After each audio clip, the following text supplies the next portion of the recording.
Welcome to the show, Brain Health Unchaining Your Pain. And I'm really excited to talk to the amazing Jessy George on my show today. Welcome to the show, Jessy. Thank you so much for having me, Dr. Ruth. You're most welcome. We got connected through the other Dr. Phil, I believe. So I'm really excited to have you on the show and to really share your story. But before you go and do that, let me introduce you for those that don't know you. So professionals and entrepreneurs hire Jessy to really reclaim their health because most are struggling with yo-yo dieting, emotional and stress eating. So she helps them create a sustainable, healthy lifestyle.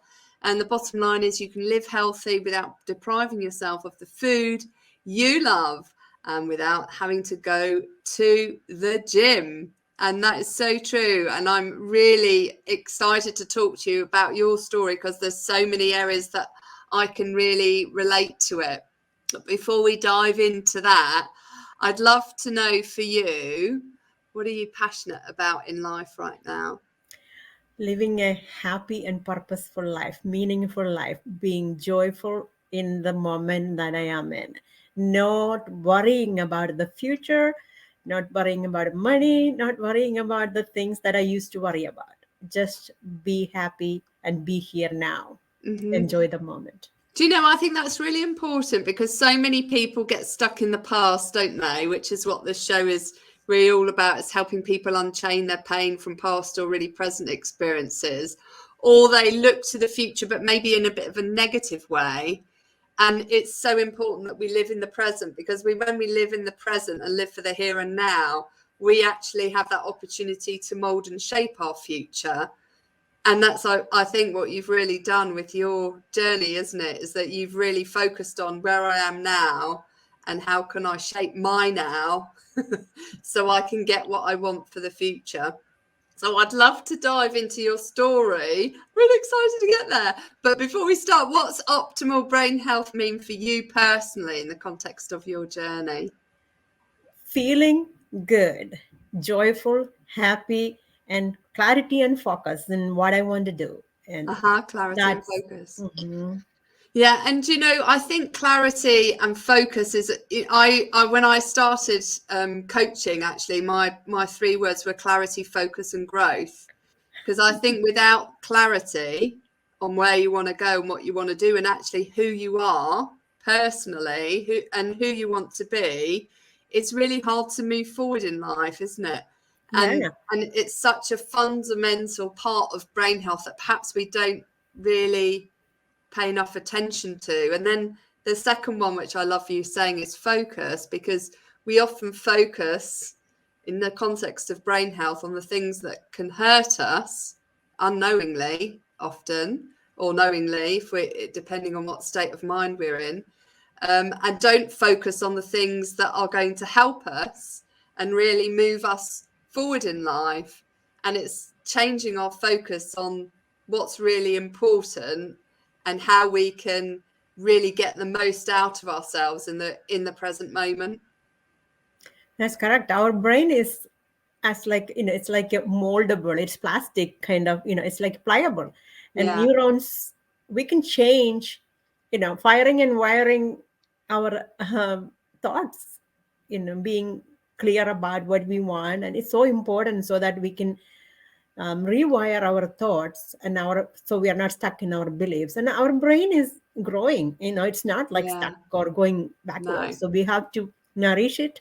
We have to give it good thoughts. And so I'd love to go back in time. If you could take us back to the time where you really didn't have that clarity in your life, if you could take us on your journey, if you will. I'm sure. About your journey. I was born and brought up in India, and we barely had, we didn't have electricity, running water, or anything, like none of the all the fancy stuff that I enjoy right now. And I came to US in 96. And I'm an electrical engineer. Then I took my master's in engineering management and worked in the software industry all my life. When I came to US, I felt like a kid in a candy store. Everything. And you were a kid in a candy store, really, because it's full of candy in the States. Oh, that's right. I never seen any of those things, right? Cakes, cereal, cupcakes, frozen desserts, this dessert, whatever. It was like mesmerizing for me. I've never seen any of those things. So I enjoyed it. And within short period of 4 years, I became diabetic, type 2 diabetic. Wow. So that was my initial encounter with health issue. Of course, when did you what were the, because that's 4 years is actually quite quick in the scheme of things in terms of developing it. I mean, it varies for everybody, doesn't it? But the reason what were the things that you noticed? No, nothing actually. The reason for finding this out was my pregnancy. It's found out as a gestational diabetes because my baby was too big and I was gaining too much weight. So they did the glucose test, and that's how we found out that I was diabetic at that time.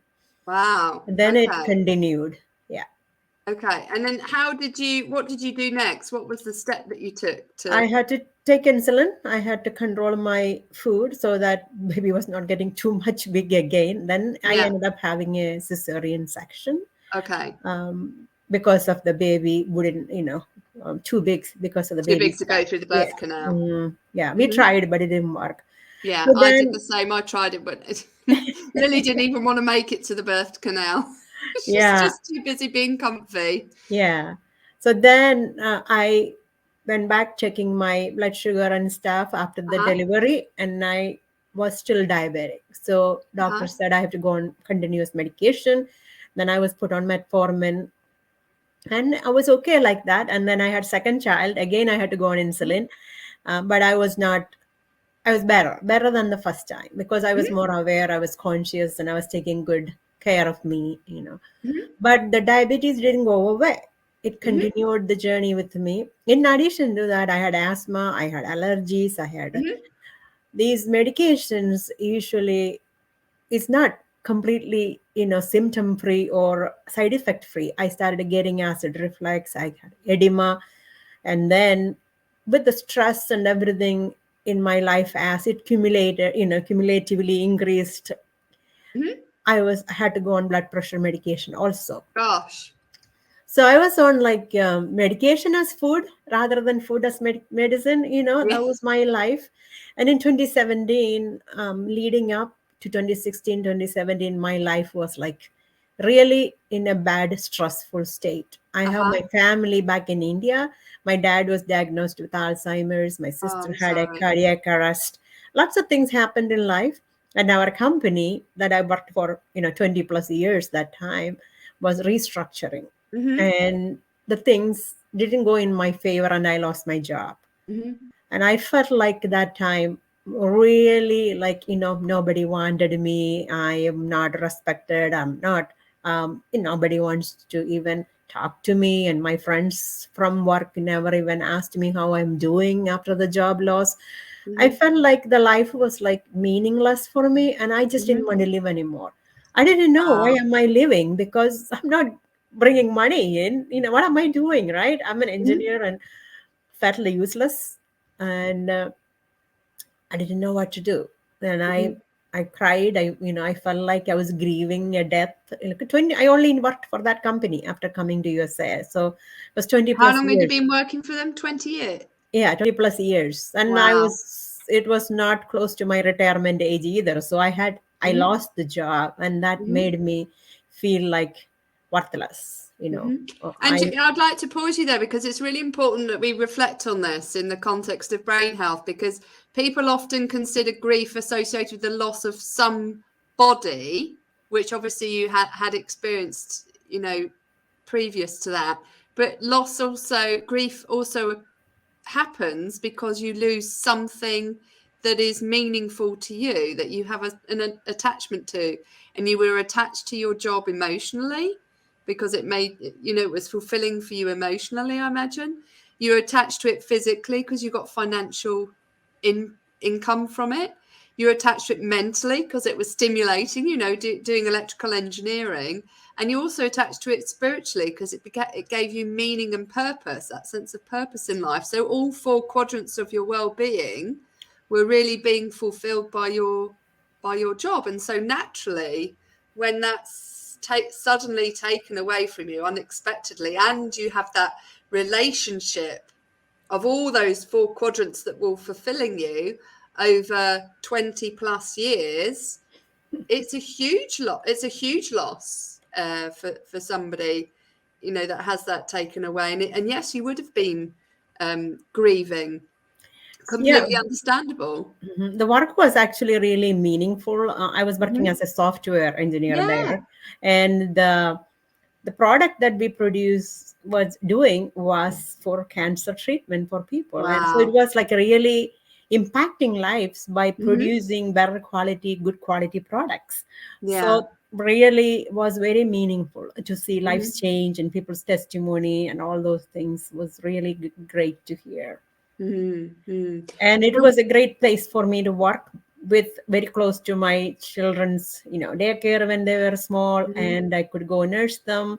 And when they have something going on at school, I could go then work from home if I have to.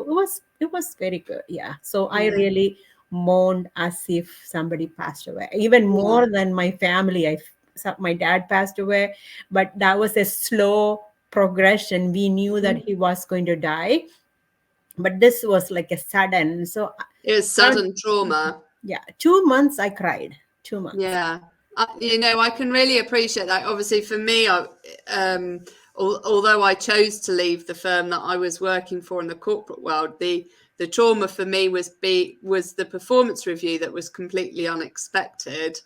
And it's that sudden trauma, isn't it, that relates to a sudden change in your normal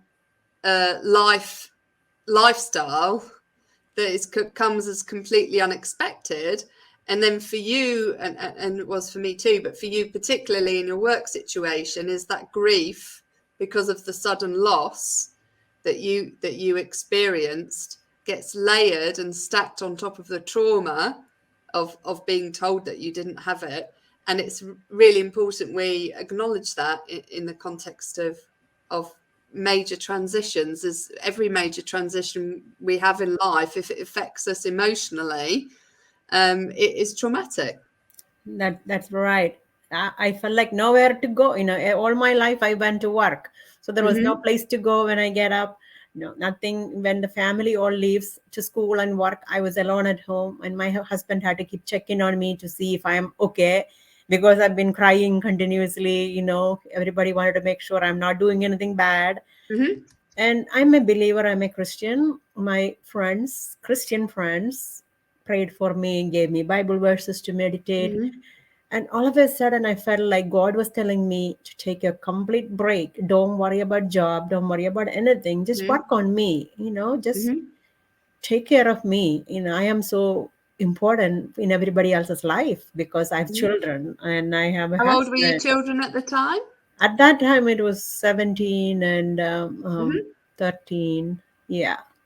Wow. Now they're 21 and close to 18, one of them. Yeah.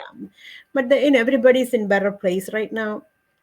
But this was a lesson for the whole family, for everybody, because kids saw how mama dealt with a job loss, you know, how I came out of it and how I'm thriving right now. It was a lesson to them. They understood everything that happened, right?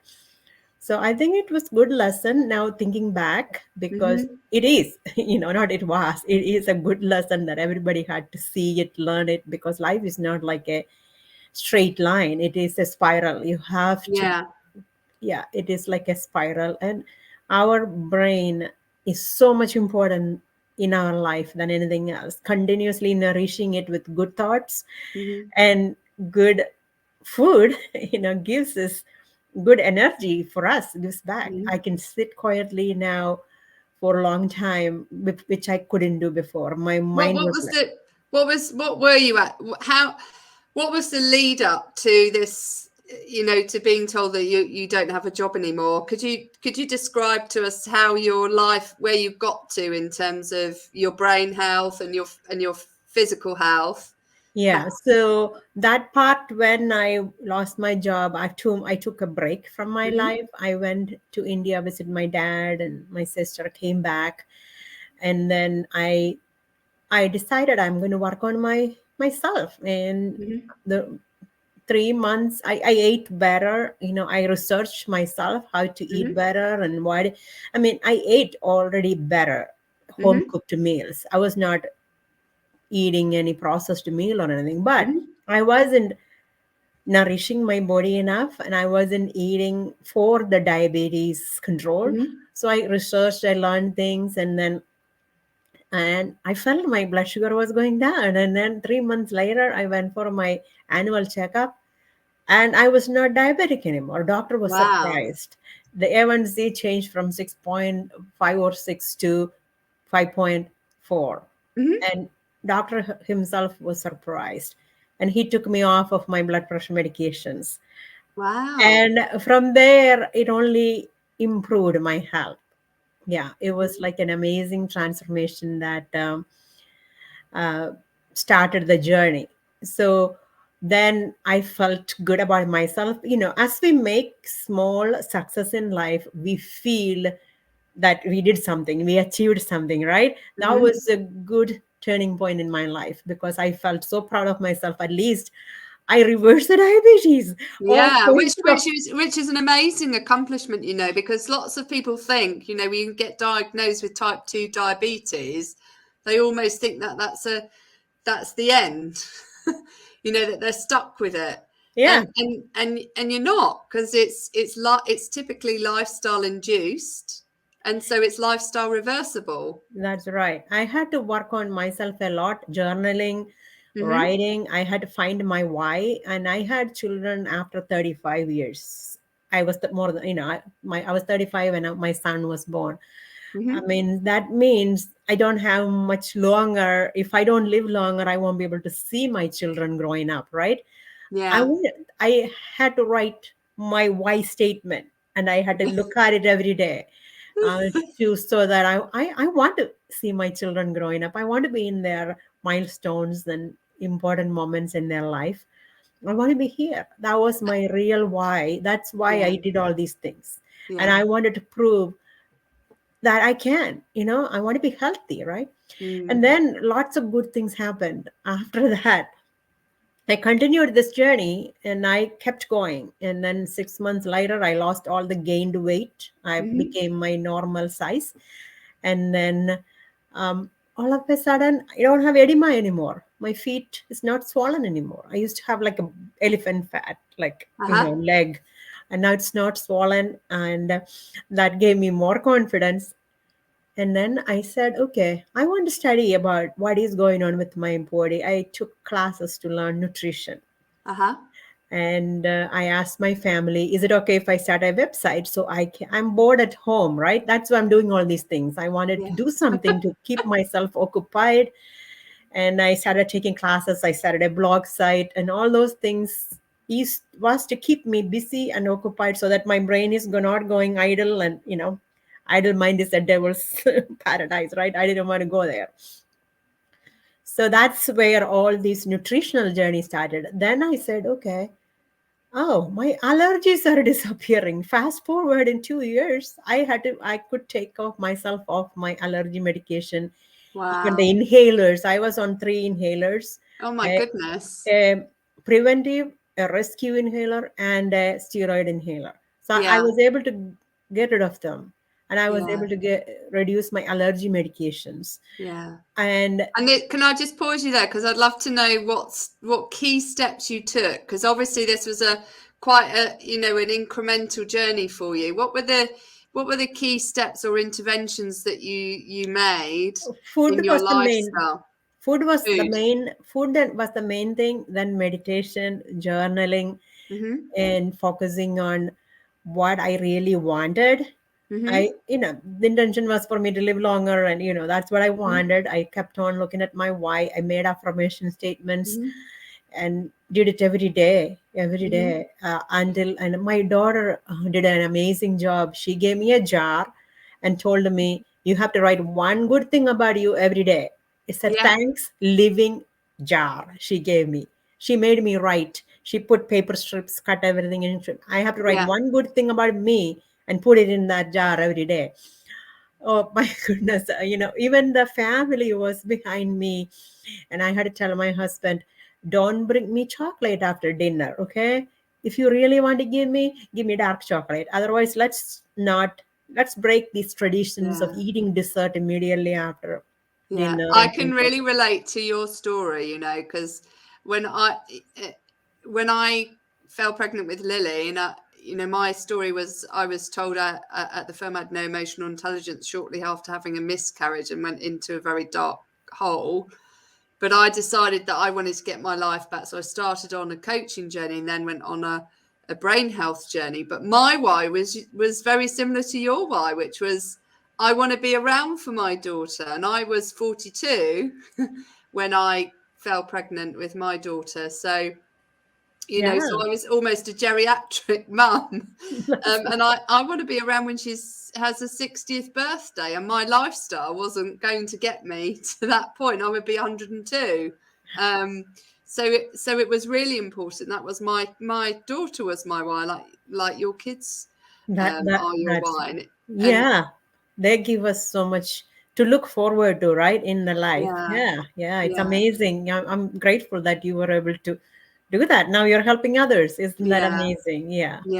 So I'd love to, I want to probe deeper, because I know you went into learning about nutrition, and nutrition was really what turned the key for me and unlocked the lock to allow me to lose the weight. And obviously coupled with exercise, but really you can't exercise your way out of a bad diet. That's right. And I don't believe in going to the gym, because the more you do the weightlifting and do the hard things, you will feel more hungry. That means you have to eat more food.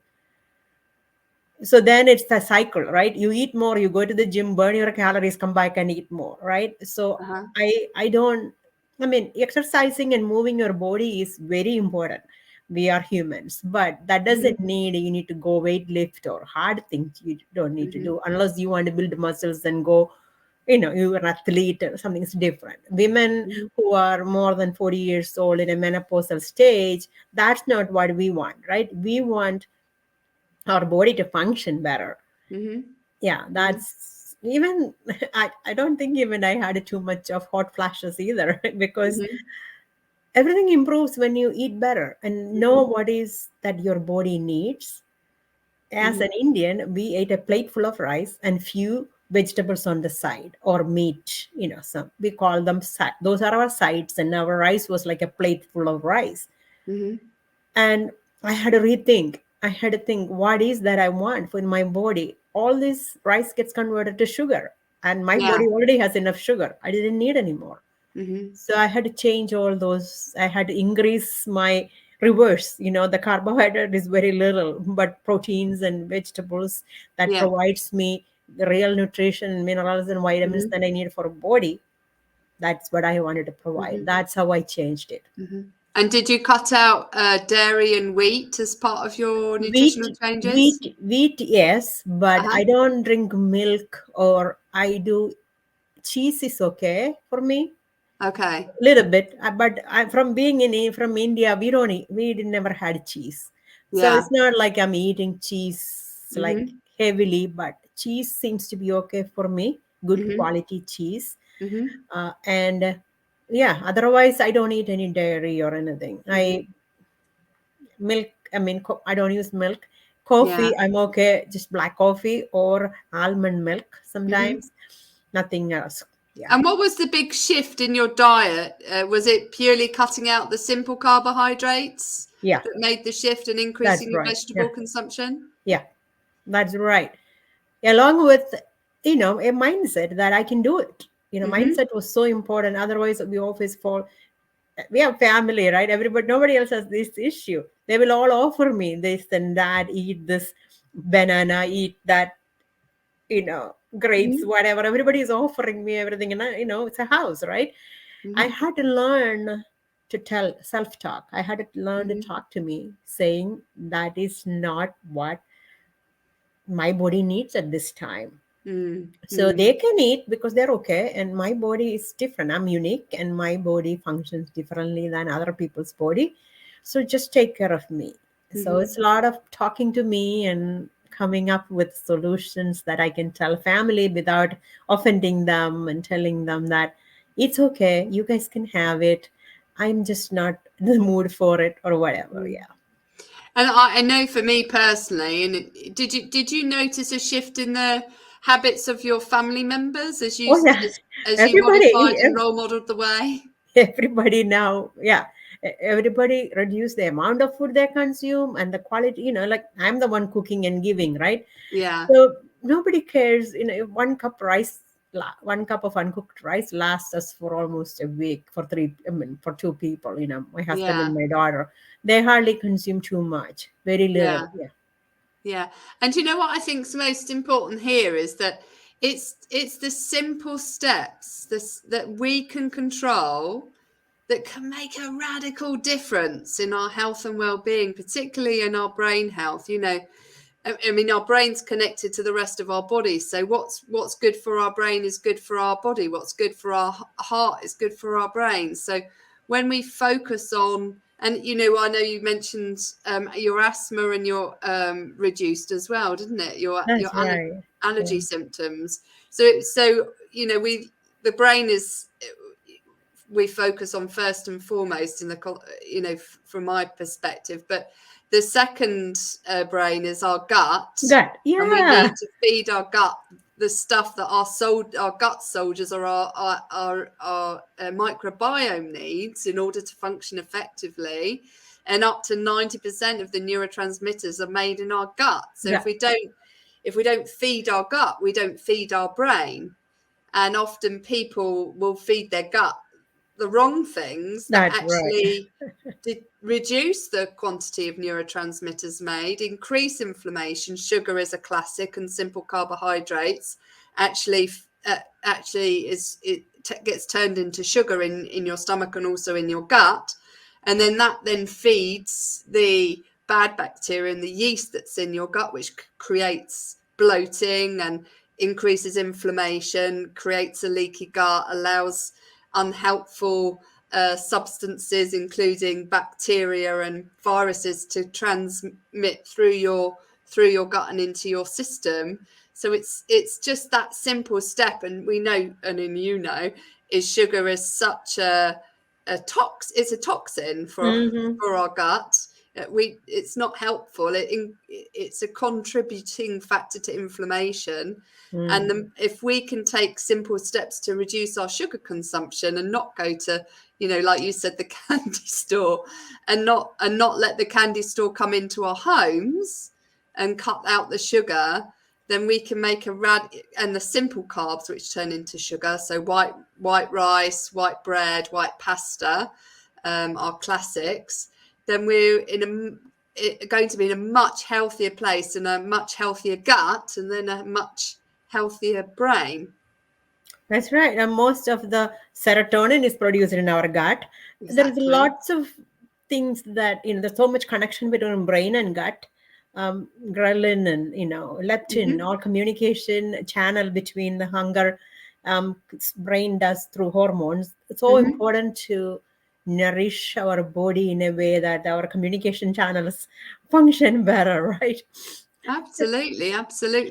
And coming back to your point of insulin, it's easy for us to not notice that perhaps we're diabetic, because actually our blood sugar levels could be okay, but our insulin levels could be spiking. So it's really important that we not only look at our blood sugar, but we look at our insulin levels, because it's the insulin that drives the metabolic dysfunction, that causes us to gain weight, to put the fat around our middle, which then acts as a cytokine storm, which increases inflammation in our body. And if it's inflammation in our body, it will be inflammation in our brain. So focusing on that simple thing of reducing your simple carbohydrates and getting rid of the sugar is so important. And I know for me, I am actually addicted to sugar. So I can't, because we used to have sugar all the time as a kid. And going to a opening, it's like one pop and you can't stop. So there's certain biscuits that are made here in the UK that if I open them, I literally can't stop eating them. So the only way I can stop myself from consuming it is just to not have it in the house.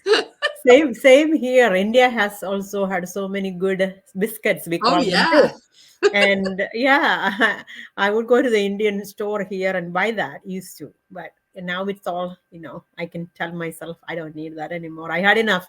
I enjoyed enough. And if I want, I can have one or two, but it's okay. I don't need them. Yeah. And how did you do that mindset shift? Because some people kind of can find it really overwhelming, can't they? Is it kind of feels like too big a deal to do the changes to the food, or they feel like they're giving up something. I don't want to give this up. Yeah, I want to give a tip that I usually teach my clients. It's called a 3-bite rule. There is nothing off limit. If you really, it's all up to you to change your lifestyle, right? For your purpose, and everybody's purpose is different. And we live in a society where we are exposed to functions and celebrations, and everything is a candy holiday. So I teach them something called a 3-bite rule. So first bite is to, and just to know about the food mindfully, just analyze the food, texture, taste, how you feel, that bring back any memories from childhood or family or whatever. Just ruminate, just think about the food before and put it in your mouth and have it. First bite. Second bite, really dive deep into the mindfulness aspect of eating food and enjoy it. And the last bite is to say, food will be still, we have so much abundance. Food will still be here, and there is no need to worry about it right now. You can have next time, and then there will be next time. So don't worry about it. So keep self-talk going and cherish it next time. Just say bye-bye. So third bite is to say bye-bye. I'll see you next time. And happily leave the food. And, so that way you are not depriving yourself, but you're enjoying it. At the same time, we had a funny moment. I want to say a funny story. One of my clients texted me one day and said, I used the 3-bite rule and ate 3 candy bars instead of one. We get this Hershey's candy bar here, like, like this big, not one. That was her lunch. So she ate 3 candy bars using 3-bite rule. I said, that's not what I meant. Then I had to go back to square one and teach what is a bite. It's not shoving down food in your mouth. It's about mindfully eating and enjoying the food so that you're not feeling deprived. Yeah. And if you're going for a party this week or something like that, then save that dessert or whatever for that day. Don't indulge in it throughout the week, right? Have a planned indulgence. Plan that day and cherish it that time rather than doing it every day after every meal, And in here, breakfast itself is here in America is always muffins and cereal and sugar filled things. So we already have so much sugar plus this lifestyle, right? So think about that. I teach them to just happily say bye for now. It's not going anywhere. I'll come back and see you next time. I think that's a really good idea. I don't know if I'd be able to follow that though, because I know that because of my addiction trait, it's very hard for me to stop eating once I get tucked into a chocolate cake. I think I would be the lady with the Hershey bars. If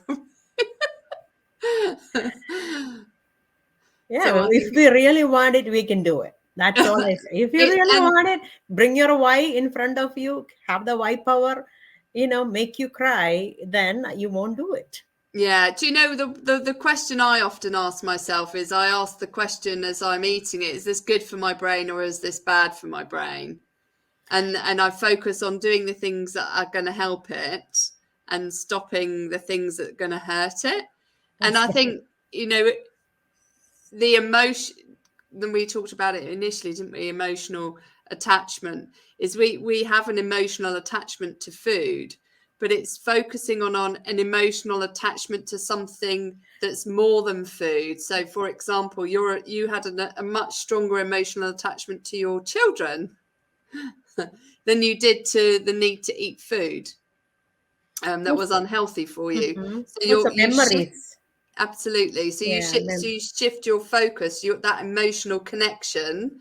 You made it stronger to your future you, and knew that to be that person that you wanted to be, and to be there for your kids in the here and now.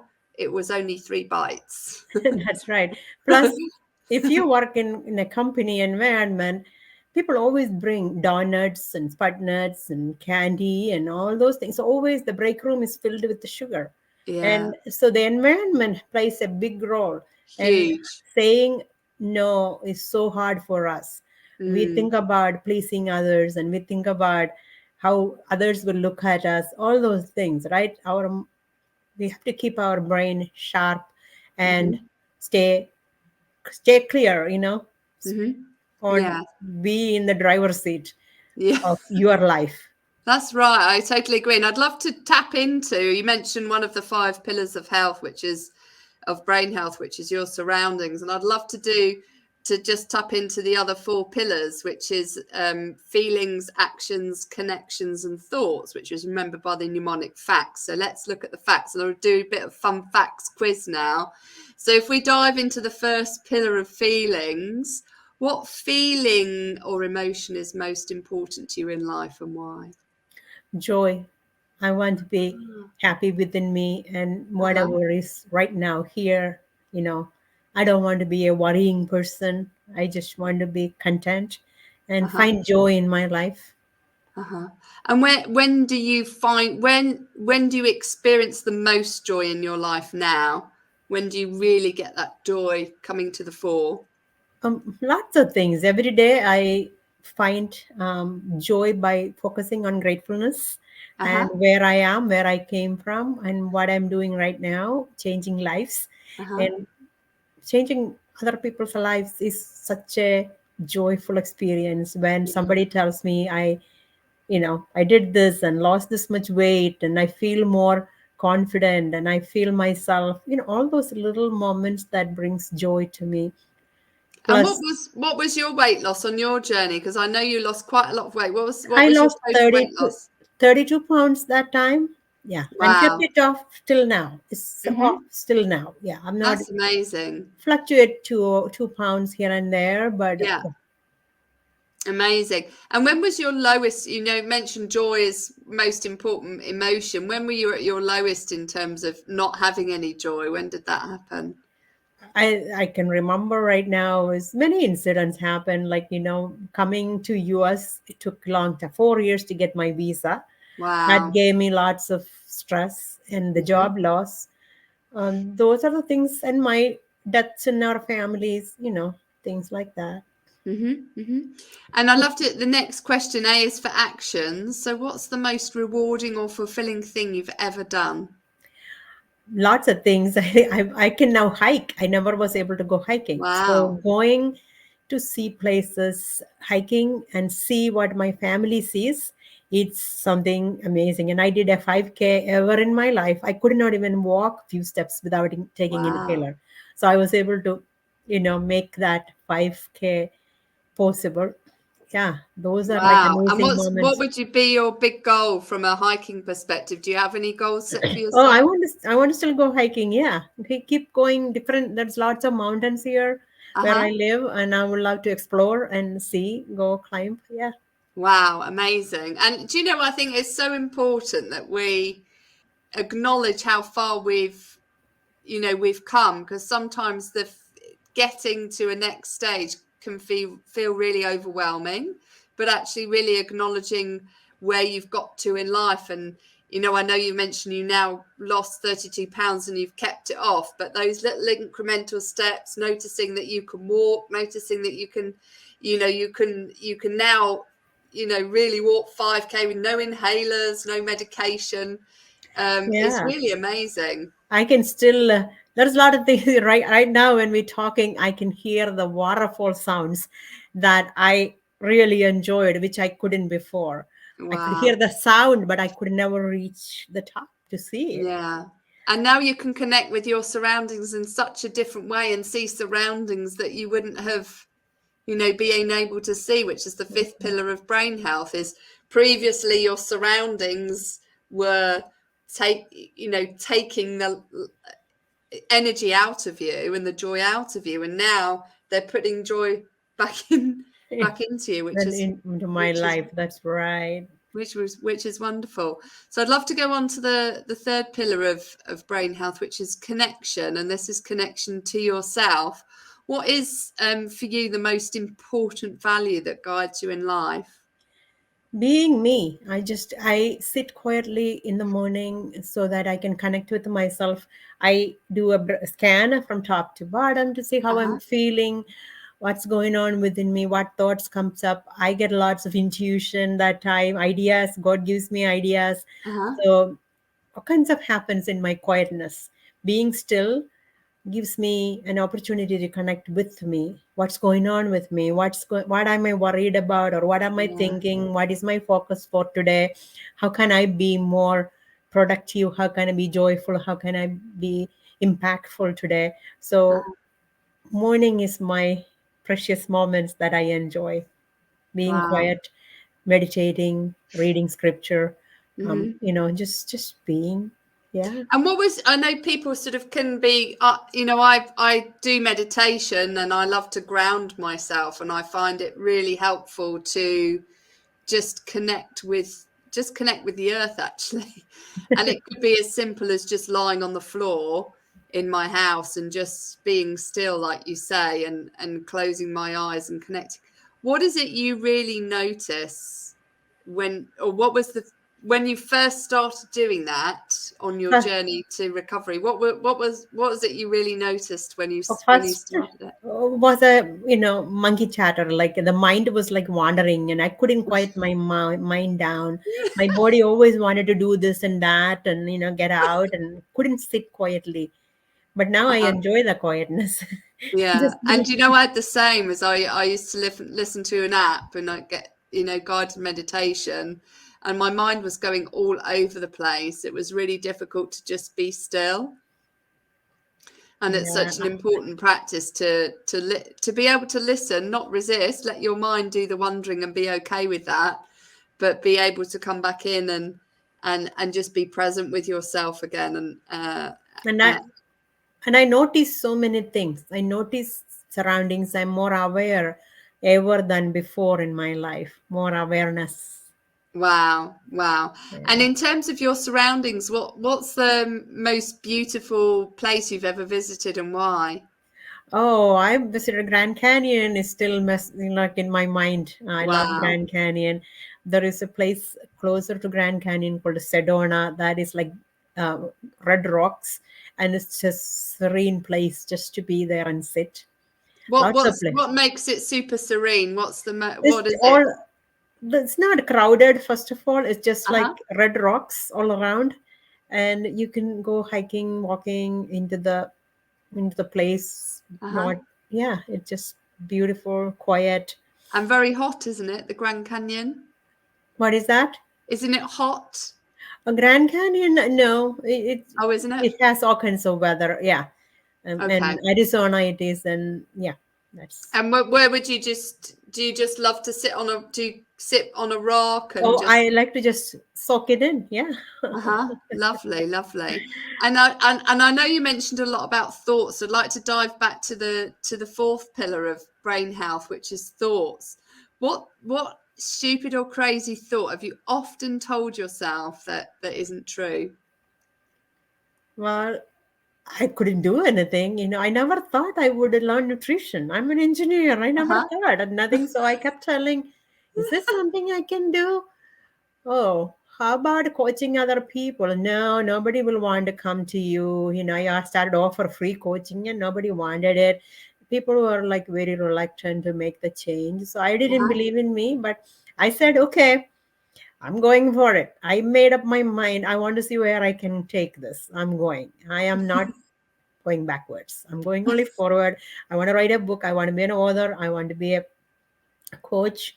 I want to be a speaker. I want to share this message to the whole world that, live a life that is meaningful to you, that is Yeah. purposeful to you. Is your health important to you? Or the advertisements by the food industry is what is important to you?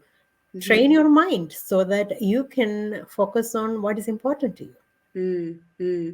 And it sounds to me like you on your journey, you really, the food industry is a, I'd pull on that now, is that it really hijacks us because it misinforms us as to what's healthy and what isn't. And often all of the adverts that come out on television with regards to food and advertising healthy food, they don't advertise vegetables, they don't advertise fruit, they advertise processed food with a banner that eat this or drink this and you'll feel great, or eat this and drink this and it's a health food, and actually it's full of junk. There's nothing food related about it because it's got more ingredients than you can name it, spell it, name or spell.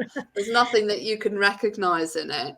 But I love the fact that you when we started the conversation, it was like a kid in a candy store, and obviously you kind of got brainwashed almost by the opportunities that you not experienced in your native country, going, wow, this is amazing. And actually amazing is what you can do personally inside and leverage the surroundings to bring out the best of you.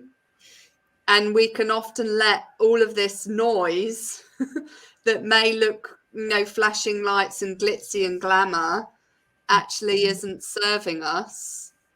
And it's really like you say, dialing back in to who you are and who you want to be, and connecting with yourself personally and taking back control and knowing that you've got the power to do what you want to do on your terms, and take back the power of your health, which food had taken from you because it wasn't serving your brain type or your body type, and that you were really able to do that.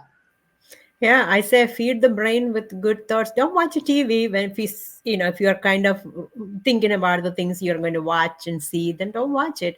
Plus, COVID gave us an opportunity, a possibility to order things online. So we didn't need to worry about, going to the store and seeing all the display. You can avoid that if you just order online. Yeah. And, you can create or think in a different way about COVID. Think of it as a possibility, as a new opportunity to design your life in a better way rather than, Yeah, no, do you know, I think that's really a really important point, that it has given us an opportunity. And I know, when you talked about your journey where you were suddenly made redundant, many people in the States and around the world have been, in the UK as well, have been made redundant as a result of the pandemic, because businesses have restructured. And it can be like you said at the beginning, it's a grieving process when you've had your whole life has been tied in to the enjoyment of the job that you were doing, and the financial benefits that you got, the health benefits, or the job satisfaction, and everything that's tied into it. But it's knowing that everything that happens to us can happen to us for a reason, and is it leveraging the power of that and seeing it as an opportunity, like you said, to do something different, to reskill yourself, to upskill yourself, to see the world in a different way, to learn more about you personally and who you are, and learn about how you can get the best out of you, which is so important, because we only have one us. everyone else has taken. So we need to focus on how can we get the best out of ourselves. I think that's so important, and I love the way that you've been able to do that transition. Yeah, it's an amazing journey when you think back. Yeah. So, in the context of your journey, and in people who have lost a job, what one piece of advice would you give to anybody who has been suddenly made redundant and they feel they're in that grieving process? Your health is the most important wealth. Focus on your health and good health. When you have good health, you can do anything you want. You can go find a job, whether it is small, big, you can get a brand new start. Focus on your health first, create a healthy lifestyle, and then move forward from there. Your health is your wealth. Your health is your wealth. And I do you know, I think that's such an lovely saying, your health is your wealth, because it really is. It's about putting the oxygen mask on first, isn't it, before you seek to help others. So it's making sure that you take care of you, and you really, you know, we all have the power to take care of ourselves, but often we forget to do that.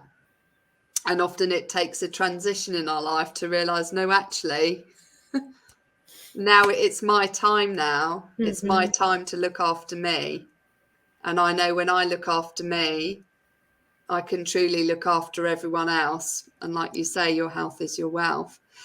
Jessy, how can people get hold of you? They can find me on LinkedIn or on my website or Facebook. Anywhere they can look up my name and I will show up. And would love to help people who want to lose weight or reverse type 2 diabetes.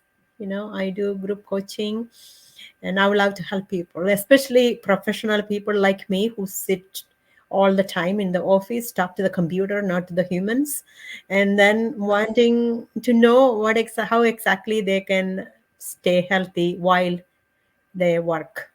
Yeah, and you know, it's such an important thing to do in this day and age, because we can so easily get stuck behind a computer screen and get sucked into a lifestyle that is very static, and involves getting the quick takeaways because we can't take ourselves away from our desk, and making sure that we equip people with the right tools and techniques so that they can really take back control of their health and well-being. So Jessy R. George on LinkedIn, and that'll be posted in the notes as well below.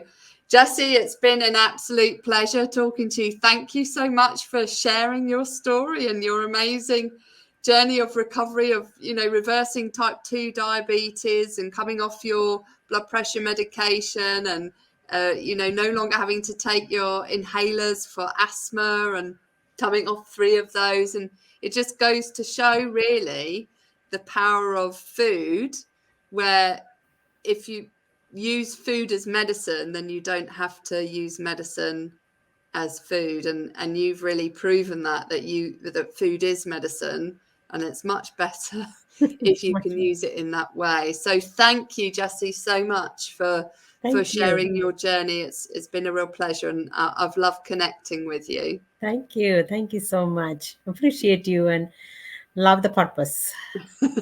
No, you're most welcome. Now remember, everybody, this show is all about brain health and unchaining your pain. You are not stuck with the brain you have the power to make it better, and we're here to show you how. And now, as a short note from our sponsors.